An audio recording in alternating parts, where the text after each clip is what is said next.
When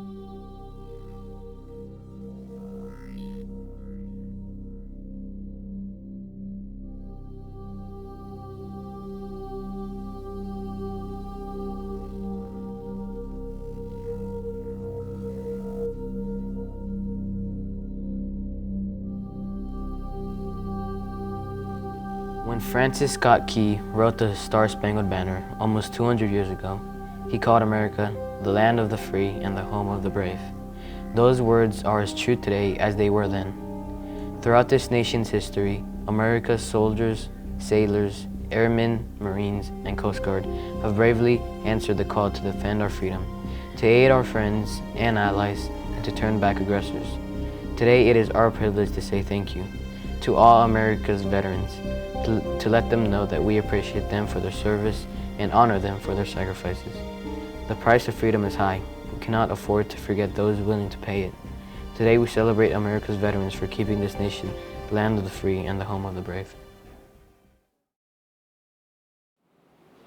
Oh, say, can you see by the dawn's early light what so proudly we hailed at the twilight's last gleaming, whose broad stripes and bright stars through the perilous fight o'er the ramparts we watched were so gallantly streaming, and the rocket's red glare, the bombs bursting in air, gave proof through the night that our flag was still there. Oh, say does that star-spangled banner yet wave o'er the land of the free and the home of the brave? World War I, known at the time as the Great War, officially ended when the Treaty of Versailles was signed on June 28, 1919 in the Palace of Versailles outside the town of Versailles, France. However, fighting ceased 7 months earlier when an armistice, or temporary cessation of hostilities between the Allied nations and Germany, went into effect on the 11th hour of the 11th day of the 11th month. For that reason, November 11, 1918 is generally regarded as the end of the war to end all wars. Veterans Day in the United States is now observed on November 11th, regardless of what day of the week on which it falls. The purpose of Veterans Day is to celebrate and honor Americans veterans for the patriotism, love of country, and willingness to serve and sacrifice for the common good.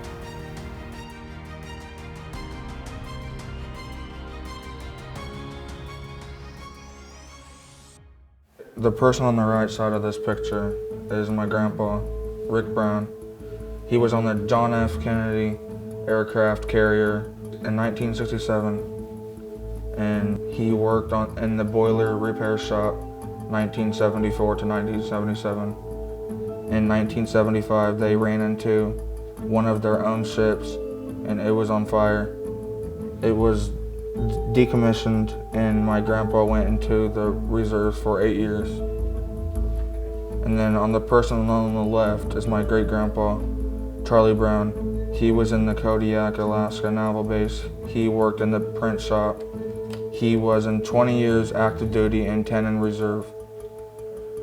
And the photo of the man by himself is my grandma's dad, great-grandpa Gene. My great-grandpa Gene was a World War II veteran. So whenever my grandpa was whenever the ship caught on fire, my grandma didn't know if he was dead or not. They thought he was dead for like a whole month until she got on one of the main places of the ship, and he had to send a letter to her that he was okay.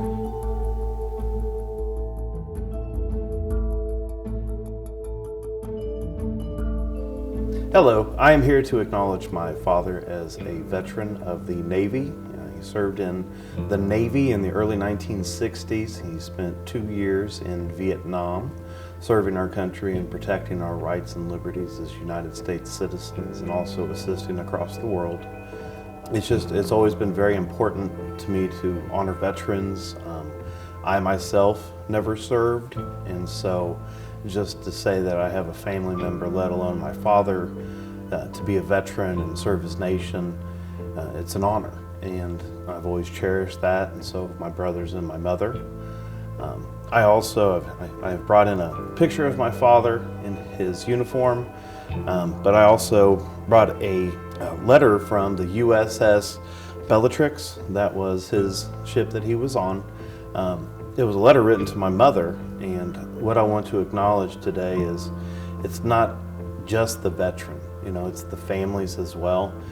My brother was a newborn. He's 18 years older than I am, but when my father was deployed to go to Vietnam in the Navy, my mother was young. She was 18 and 19 years old, and so of course she had a newborn, and her husband was halfway across the world. And of course, my family stepped in and everybody helped to contribute, but that just makes me think of all the sacrifices that not only my family made, but all the families in the military, from top to bottom, left to right. So once again, thank you for your service and the liberties and freedom that I have today. Thank you.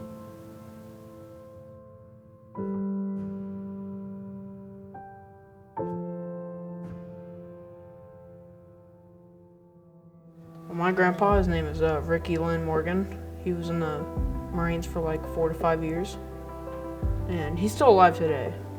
But when he was in the military, the Marines, he was doing training, and he actually got the expert shooting medal in the AR class. He got the rifle expert medal because he hit a lot of the targets. Today he works at Potter Transport and he's a truck driver. And he told me all about what he did. He practiced throwing grenades and stuff. And there's this room where they have a gas thing and they train you for that. And there's a thing where they train you for swimming, probably cold temperatures and stuff. How do you feel about your grandpa's service? Does it make you proud? It makes me very proud, yes. Why does it make you proud? Because he fought for me to be here today. Today is a day we honor the noble and the brave, the men and women who have dedicated their lives and their sacrifices that they have made. When America had an urgent need, they were the first to raise their hand. Without thinking twice about it, they were proud to take a stand. Some came back from war with battle scars, others in flag-draped coffins. Even though their flesh may have left, their spirits will never be forgotten. They unselfishly and knowingly put their lives on the line. So when you see a veteran, thank them, because without them, freedom would have died.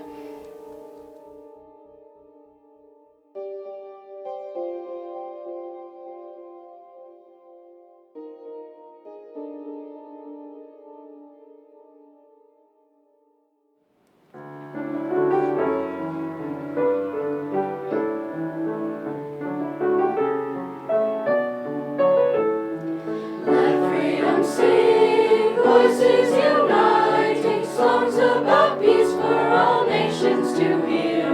Let the bells ring, echoing loudly through hill and valley, the message of liberty. Let freedom sing. Freedom's melody fills the sky with the colors of red, white, and blue. Freedom's flag will make and wave over the land of the free and home of the brave.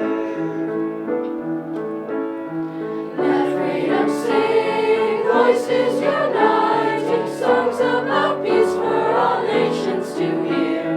Let the bells ring, echoing loudly through hill and valley, the message of liberty. Let freedom sing.